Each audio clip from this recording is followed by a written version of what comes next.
pagi Pak Pendeta.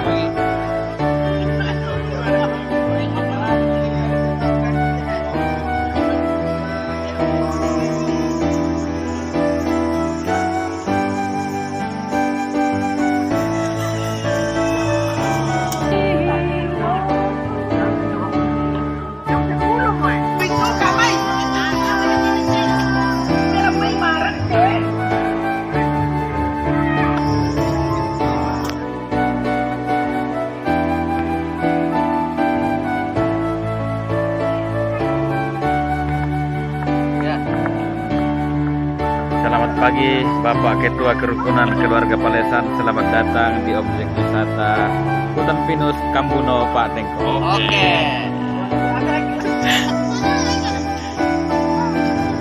Inilah sesepuh Kerukunan Keluarga Palesan. Selamat merayakan Paskah. Pura po ni Umi.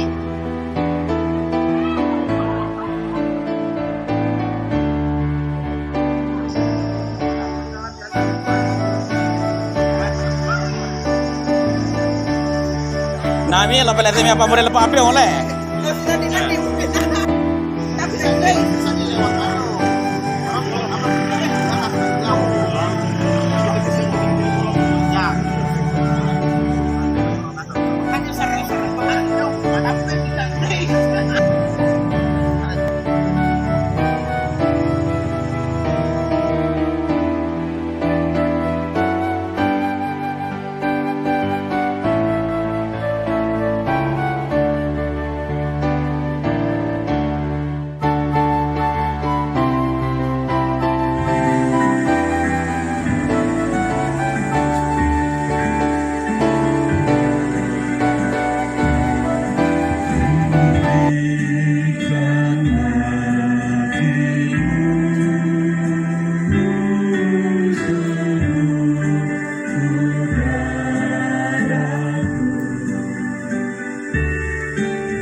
Sebelum berdoa, sungguh agung karya dan kasih-Mu ya Allah dalam setiap tanda-tanda kehidupan kami dari waktu ke waktu. Sebagaimana yang boleh kami saksikan dan rasakan pada saat ini, bahwa kami dalam lingkup kerukunan keluarga besar Palesan boleh menyatu di tempat ini, menikmati kebersamaan, persaudaraan dan cinta kasih dalam satu perayaan Paskah pada saat ini. Kami datang tunduk di hadapan-Mu ya Allah, kami ini secara khusus ibadah ini menjadi anak-anak Tuhan yang boleh hadir pada saat ini. Mendasari perayaan ini Tuhan, kami akan membaca, mendengarkan, merenungkan sebagian kecil dari sabda kebenaran firman. Tetapi kami terus berada dalam sebuah kesadaran bahwa kami ini adalah ciptaan yang lemah dan terbatas. Karena itu kami bermohon kepadamu, kiranya Roh Kudus bekerja di tempat ini, menerangi seluruh anak-anak Tuhan yang mau mendengar, menjauhkan dari berbagai macam gangguan, memberikan konsentrasi yang terbaik, sehingga sabdamu ya Allah boleh kami dengarkan dengan baik, kami simpan dalam hati dan pikiran dengan baik, terlebih kami dimampukan menjadi pelaku-pelaku firman-Mu. Hamba-Mu ya Allah yang akan menyampaikan sabdamu pada saat ini, hamba-Mu terus dalam kesadaran bahwa hamba-Mu penuh dengan kelemahan dan keterbatasan. Karena itu layakkan dan mampukan sehingga sabdamu ini boleh disampaikan sesuai dan seturut dengan kehendak Bapa. Bersabdalah Tuhan, karena kami telah siap mendengarkan. Amin. Pasal 20. Yohanes 20 ayat 11 sampai ayat yang ke-18.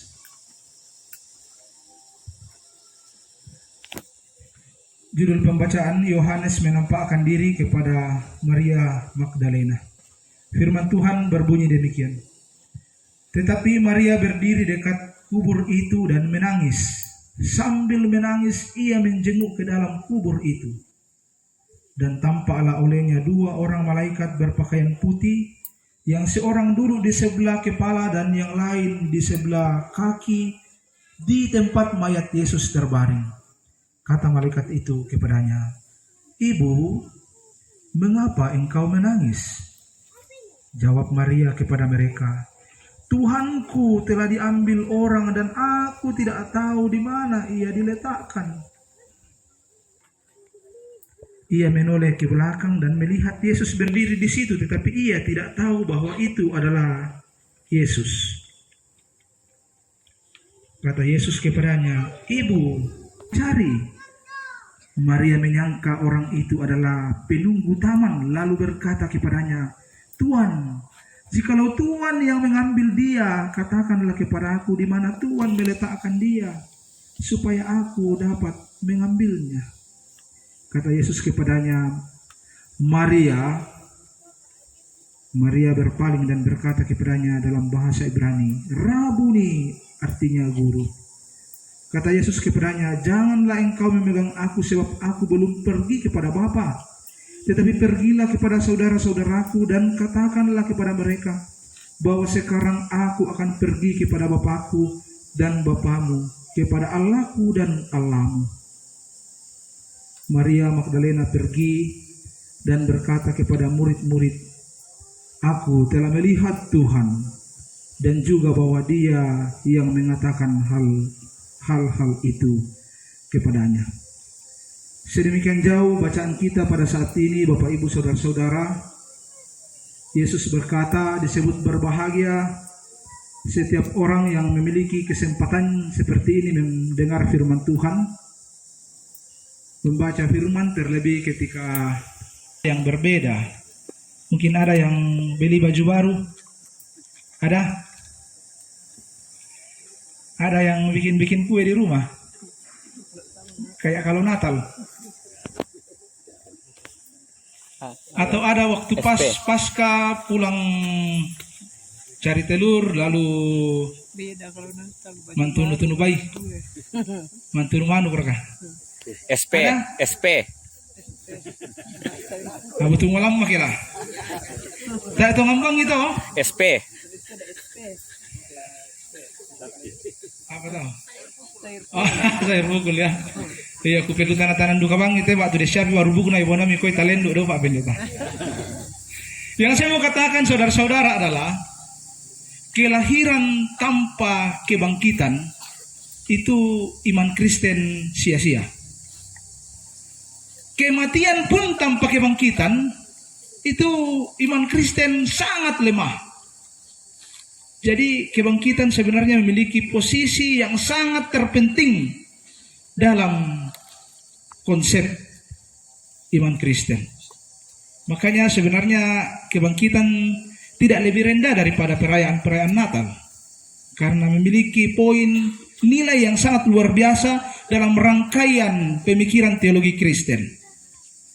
Nah, dalam bacaan kita pada saat ini Bapak Ibu Saudara-saudara, di sini kisah tentang bagaimana Maria yang luar biasa sedihnya. Sedihnya ini betul-betul menjadi-jadi. Luar biasa sedihnya. Ketika kemudian dia datang di kubur dan melihat kubur itu kosong.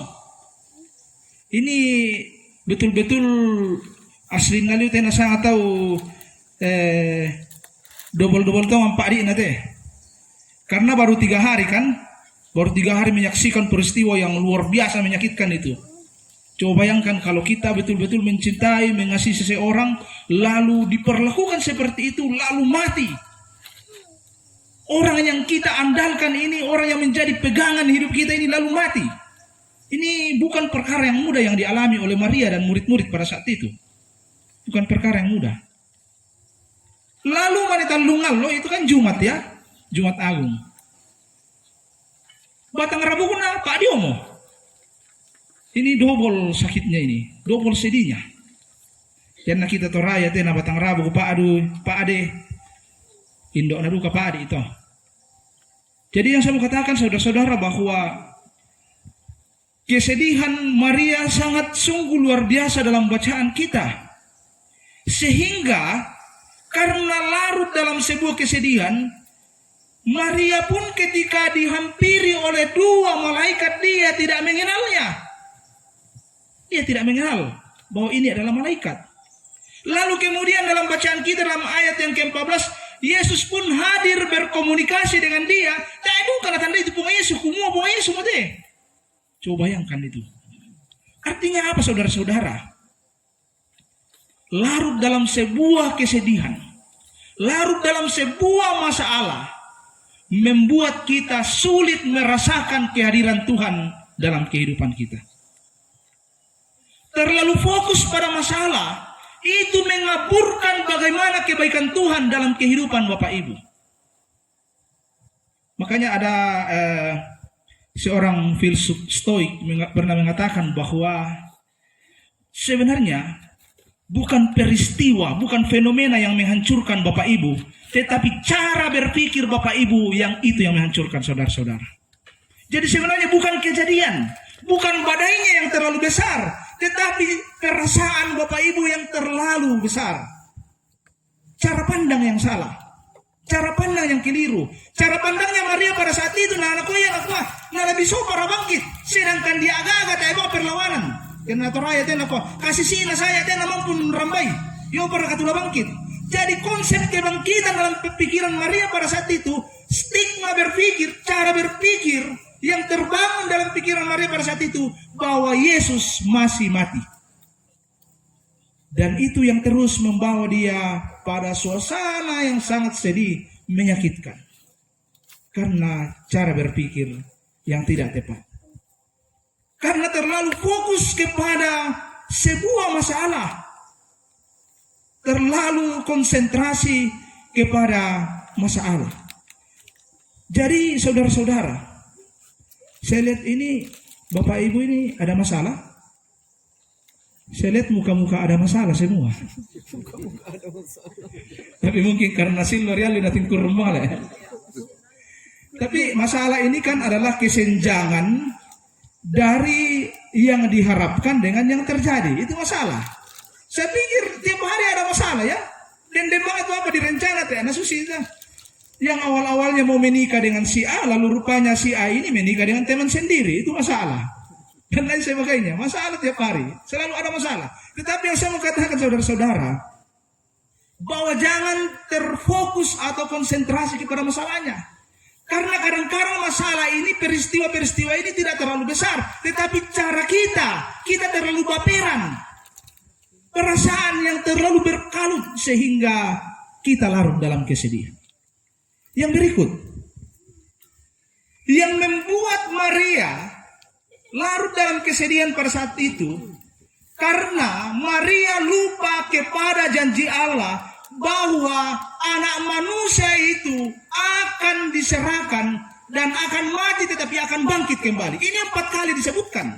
Tetapi Maria lupa akan janji itu. Sehingga dia terperangkap dalam masalah. Pertanyaannya begini. Apakah Bapak Ibu Saudara-saudara terus setia kepada janji-janji Tuhan? Bukankah kemudian ketika menghadapi sebuah masalah langsung lupa dengan janji Tuhan? Apakah kemudian kita terus taat, setia kepada janji-janji Tuhan? Nah, ini kemudian yang dialami oleh Maria pada saat itu. Lupa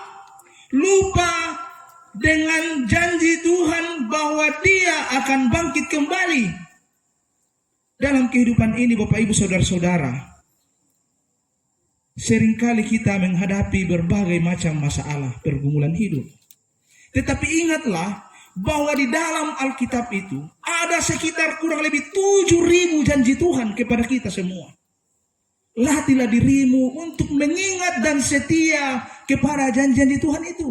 Sehingga apapun yang terjadi dalam kehidupanmu, engkau akan terus mengatakan, terima kasih Tuhan. Terima kasih Tuhan. Itulah sebabnya Bapak Ibu Saudara-saudara, Roma 8 ayat 28 katakan, sekarang baru aku tahu bahwa rancangan Tuhan bekerja dalam segala sesuatu untuk mendatangkan kebaikan. Sekarang artinya telah selesai ya. Itu kesaksian Paulus. Sekarang baru aku tahu bahwa rupa-rupanya Tuhan bekerja dalam segala sesuatu untuk mendatangkan kebaikan kepada aku. Jadi setelah selesai, baru kita tahu bahwa ini adalah rancangan yang terbaik. Walaupun sementara berjalan, sementara menjalani persoalan pergumulan itu, rasanya sangat menyakitkan. Tetap percayalah kepada janji Tuhan. Saudara-saudara, saya tidak mau katakan bahwa anak-anak Tuhan akan terhindar dari berbagai macam pergumulan. Misalnya resesi pada saat ini yang didengung-dengungkan oleh berbagai macam ilmuwan. Saya tidak mau katakan bahwa orang Kristen akan terhindar dari itu. Kalau kita mengingat kisah Elia ya, yang ketika disuruh untuk memperingati umat Tuhan, lalu rupanya umat Tuhan itu kemudian diberi penghukuman. Apa kemudian Elia tidak kena dampak krisis pada saat itu? Kena dampak ya. Makanya dalam ceritanya itu apa meratusin pakandai? Burung gagak ya. Ya. Iya, kedua yang meratusin pakandai. Dia ini nabi Tuhan loh. Suruhan Tuhan. Tetapi ketika terjadi krisis pada saat itu Elia juga kena. Tetapi Tuhan memakai cara yang tidak masuk di dalam kepala manusia dengan memakai seekor burung gagak untuk membawakan dia makanan. Dan kalau saat ini Bapak Ibu Saudara-saudara, kehidupan kita di masa-masa yang akan datang, kita tidak tahu. Kalau analisanya para ilmuwan ini, persoalan geopolitik ke depan akan sulit, persoalan ekonomi ke depan akan sulit. Saya tidak mau katakan bahwa orang Kristen akan terhindar dari hal-hal seperti itu. Tetapi teruslah percaya kepada janji-janji Tuhan. Teruslah setia kepada kuasa dan kasih-Nya. Karena Tuhan itu bekerja di luar cara berpikir manusia untuk mendatangkan kebaikan kepada kita. Itu yang harus kita pegang teguh. Dan satu pola saudara-saudara yang dapat kita lihat dari kisah Elia itu dalam menghadapi masa-masa krisis adalah memang pola sederhana harus terus diterapkan. Pola hidup mensyukuri apa yang ada itu harus kita terapkan. Kan burung gagak ini kan burung rakus ya. Jadi atau namalen rundun di tekande pasti pura duka nakande dol bira namalen tampak-tampakan bira tuna banlang rampol aku. Tetapi Elia terus bersyukur, menikmati apa saja yang ada. Dan itu juga yang harus kita kembangkan dalam kehidupan kita ketika kita menghadapi persoalan-persoalan ekonomi. lagi tercekik di seputaran ekonomi seperti itu. Nah, saudara-saudara, dalam bacaan kita ini kalau kita memperhatikan lebih lanjut lagi,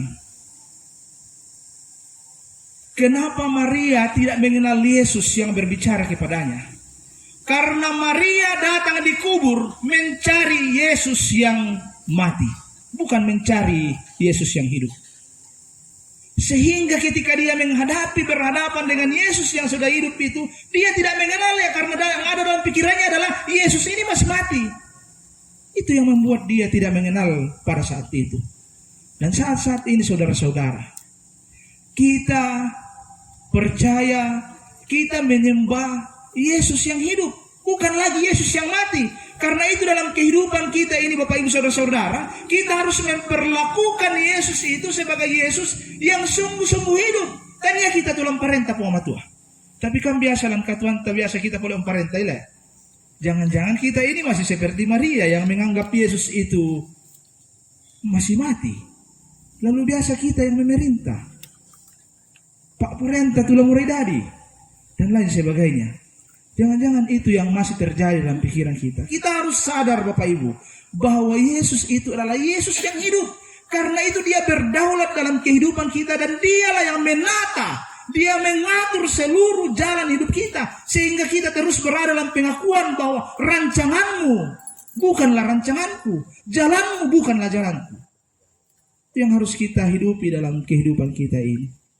Bapak Ibu Saudara-saudara, hal yang ekstrim yang terjadi dalam bacaan kita ini, dalam ayat yang ke-15b, bahwa lebih parahnya lagi ekstrim.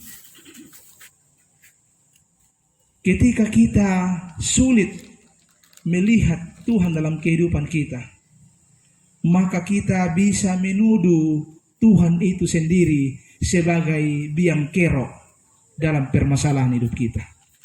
Nah, waktu Maria nako, oh nambahin kamu boko itu jenazah. Kita menuduh Yesus yang tidak-tidak. Seringkali dalam kehidupan kita seperti itu. Nakwa mau tu dokter nakwa nandim pe mulai bang itu tu kamu iru. Ani na rondam tu kule. Di pe mahiru bang api di kuami. Ombai na naya amira na pulan ni puama tu te guntuk te pa pendeta. Oh, itu kan human error ya. Kita mengkambing hitamkan Tuhan. Kita yang berbuat konyol. Lalu Tuhan kita masih salahkan. Dalam banyak hal seperti itu dalam kehidupan kita. Menuduh Tuhan. Karena kesadaran yang rendah. Nah, saudara-saudara yang terkasih dalam Tuhan, dalam menjalani kehidupan di hari-hari yang akan datang ini, tentu saya katakan tadi, banyak masalah, banyak soal yang akan terus mewarnai kehidupan kita. Tetapi dalam perayaan Paskah pada saat ini, kita terus diingatkan untuk tidak fokus kepada masalah-masalah pergumulan yang ada, dan melainkan fokus kepada janji-janji Tuhan yang telah dinyatakan dalam kehidupanmu. Itu yang telah dinyatakan dalam masa-masa Prapaskah yang telah kita renungkan, masa-masa Jumat Agung, masa-masa Sabtu Sunyi. Bagaimana Tuhan menunjukkan kepada kita bahwa Dia mau menderita sebagai sebuah jaminan bahwa ketika kita menangis, ketika kita lapar, ketika kita dicaci maki, ketika kita dihina, sesungguhnya Yesus juga turut merasakan hal tersebut. Dan itu sangat luar biasa Bapak Ibu Saudara-saudara, menjadi jaminan dalam kehidupan kita, dalam menghadapi berbagai macam peristiwa-peristiwa yang tidak mudah yang kita hadapi dalam kehidupan ini. Nah, saudara-saudara, umbamiran aku tinde to namanen tandai Maria kumwa pung Yesus boleh tinde. Umbamiran aku bacaan ini kan seringkali kita baca teks ini ya. Ketika Yesus memanggil namanya ya, artinya apa? Kita dapat merasakan, melihat kehadiran Tuhan hadir dalam kehidupan kita ketika kita memiliki pengalaman bersama dengan Tuhan. Susi bangsa saya. Tantareni ke Namoi tiba-tiba asitamu jong pasa marasan naman nalito mate susito nami tambah karena saya memiliki pengalaman yang cukup dengan Mama Reni. Jadi mana seorang nak kurangi ku tandai mau kumua Mama Reni teh karena ada pengalaman bersama dengan dia. Demikianlah dalam kehidupan kita saudara-saudara. Pengalaman hidup bersama dengan Tuhan perlu untuk kita kembangkan karena hanya dengan demikian kita dapat merasakan dan melihat Tuhan dalam kehidupan kita. Pengalaman bersama dengan Tuhan itu yang sangat penting untuk kita kembangkan. Nah, setelah Maria mengenal bahwa oh ini adalah Yesus, Yesus pun berkata, janganlah sentuh saya dulu, tetapi pergilah, beritakan dulu tentang kebangkitan saya. Ini yang terpenting. Saudara-saudara, kalau selesai ibadah ini saya bagi-bagi uang 100.000, pasti viral ya. Pasti nang lamik kue Pak Pendeta bagian kasing itu menangkan pimpin ibadah si 100.000. Bahkan pasti dentum foto, terima kasih Pak Pendeta. Jangankan 100.000, ada yang kirimkan pulsa 5.000 langsung diposting ya. Terima kasih kawan dari Kalimantan, pulsa sudah masuk 5.000 rupiah. Pertanyaannya begini, seberapa bernilai uang 100.000, pulsa 5.000 dengan kebangkitan Yesus? Yang mana yang lebih bernilai? Kebangkitan Yesus ya. Karena itu teruslah beritakan kebangkitan Yesus dalam kehidupanmu. Teruslah sampaikan, teruslah viralkan apa arti kebangkitan Yesus dalam kehidupanmu. Karena itu tidak tertandingi nilainya. Selamat Paskah bagi kita semua. Tuhan Yesus memberkati.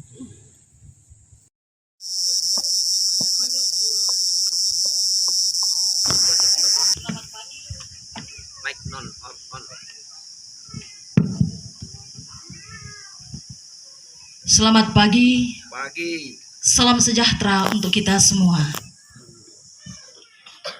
Bapak, Ibu, saudara-saudara yang kekasih di dalam Tuhan, patut kita bersyukur kepada Tuhan yang Maha Kuasa atas limpahan rahmat-Nya kepada kita semua, sehingga melalui kesempatan yang indah ini kita boleh berkumpul bersama untuk memuji serta membesarkan nama Tuhan melalui perayaan kematian, kebangkitan atau Paskah yang kita rayakan pada Rabu 19 April 2023. Adapun rangkaian acara yang akan kita lalui bersama pada perayaan Paskah pada kesempatan ini, yang pertama pembukaan, yang kedua ibadah, yang dalam hal ini akan dipimpin oleh Bapak Pendeta Yakob Samperante STH MSI bersama Ibu Rahel Kasa MPD. Kepada Bapak dan Ibu dengan kasih disilahkan.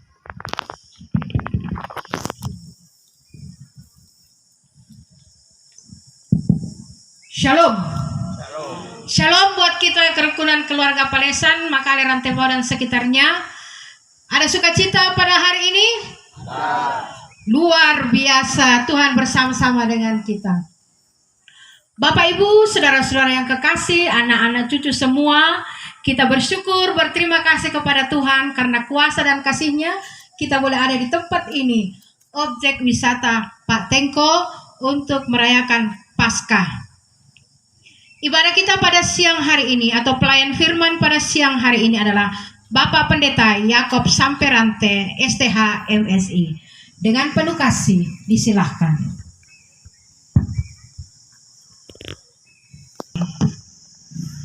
Mari dengan sukacita yang luar biasa karena kebangkitannya, kita terus merayakan itu melalui ibadah-ibadah seperti ini, serta melalui ibadah seperti ini terus menjadi pengingat kepada kita untuk menghidupi kebangkitannya dalam setiap peristiwa hidup kita.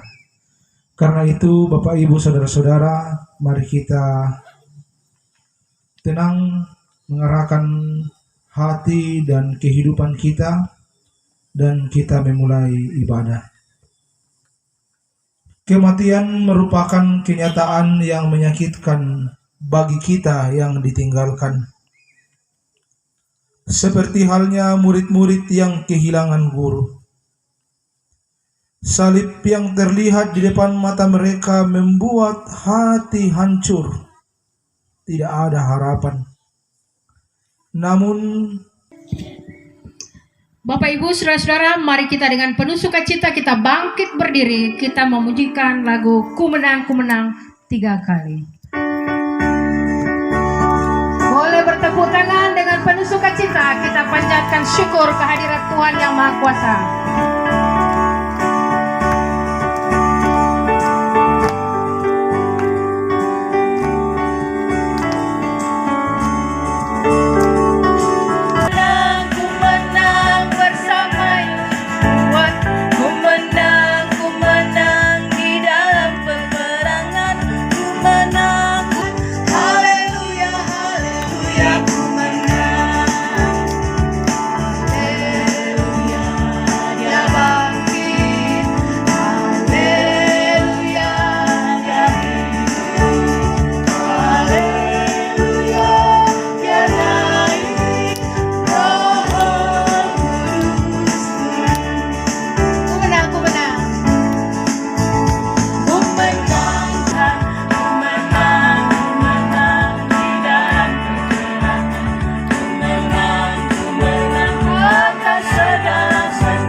Pada Paskah yang kita rayakan hari ini, jadilah kiranya lewat pertolongan Tuhan yang telah mati dan bangkit mengalahkan kuasa maut, dan yang tidak pernah meninggalkan perbuatan tangannya, dan kasih setianya tidak berkesudahan. Salam sejahtera dari Tuhan Yesus, Juru Selamat kita, kepada saudara yang telah menerima kasih karunia. Haleluya, haleluya, haleluya. Dirimu sendiri. Kata Yesus kepadanya, jawabmu itu benar. Perbuatlah demikian, maka engkau akan hidup. Saudara-saudara, kita tidak mengasihi Tuhan. Dan juga seringkali kita tidak mengasihi setiap orang yang kita jumpai dalam kehidupan kita. Karena itu pada kesempatan yang berbahagia ini, kita bersyukur karena terus diberi kesempatan oleh Tuhan untuk datang merenung, mengaku segala dosa-dosa yang telah kita perbuat. Sambil merenung dan mengakui dosa kita, kita menyanyi meski tak layak diriku.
Syukur kepada Allah yang telah memberikan kepada kita kemenangan oleh Yesus Kristus.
Kita berdoa. Yang Maha Kasih, sungguh kasih-Mu boleh terus kami saksikan dan rasakan dalam sepanjang kehidupan kami. Sebagaimana yang boleh terjadi pada saat ini Tuhan, bahwa dalam berbagai macam kesibukan kami anak-anak-Mu dalam kerukunan keluarga besar Palesan, bahkan rindu untuk bersekutu satu sama di wisata Pak Tengko di sini. Ujian memuliakan nama Tuhan. Kasih Tuhan, sabdamu yang telah diperdengarkan, kiranya boleh mengambil Bapa Kudus memampukan kami menjadi pelaku-pelaku kerjaanmu melalui persembahan, bahwa apa yang kami berikan ini sesungguhnya kami persembahan yang berbau harum di hadapanmu, dan kiranya boleh dikelola dengan harta benda yang kami miliki, gunakannya dengan sebaik-baiknya, sehingga seluruh yang ada pada diri kami ini, Bapa Surgawi, pada saat ini kami datang berdan keluarga Palesan ini, Tuhan menganugerahkan sukacita, ketulusan dalam mengurus kerukunan ini. Rencana-rencana kerukunan keluarga Palesan, Tuhan berkatilah, sehingga setiap program-program boleh berjalan dengan baik di dalam kasih sayang Tuhan, dan sungguh semuanya itu untuk memberitakan berita sukacita dan damai sejahtera. Bapa Surgawi, pada saat ini juga Tuhan, hamba-Mu mendapat anak-anak Tuhan, berkati mereka satu persatu, anugerahkan kuat sehat yang terbaik, hikmat pengertian, sehingga dalam mengayomi tanggung jawab kehidupan masing-masing, damai sejahtera Tuhan terus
kembalilah ke dalam kehidupanmu masing-masing dalam damai sejahtera untuk melayani Allah dalam kuasa kebangkitannya.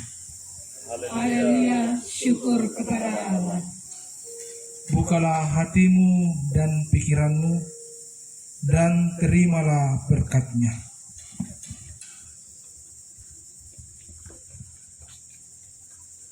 Tuhan memberkati engkau dan melindungi engkau. Tuhan menyinari engkau dengan wajah-Nya yang kudus dan memberi engkau kasih karunia. Tuhan menghadapkan wajah-Nya kepadamu dan memberi engkau damai sejahtera sampai selama-lamanya. Haleluya. Amin. Sebagai lagu penutup, kita memuji Tuhan. Tuhan mengutus kita ke dalam dunia.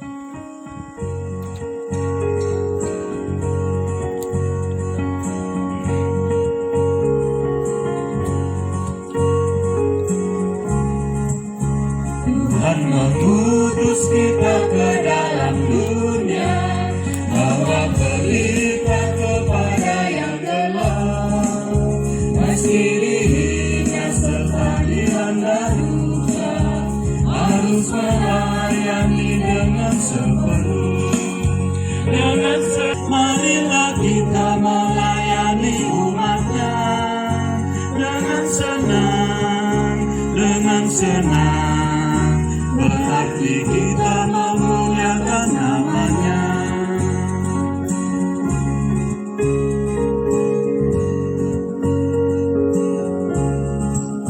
Tuhan mengutus kita ke dalam dunia, yang sakit dan tubuhnya lemah, meski dihina serta dilanda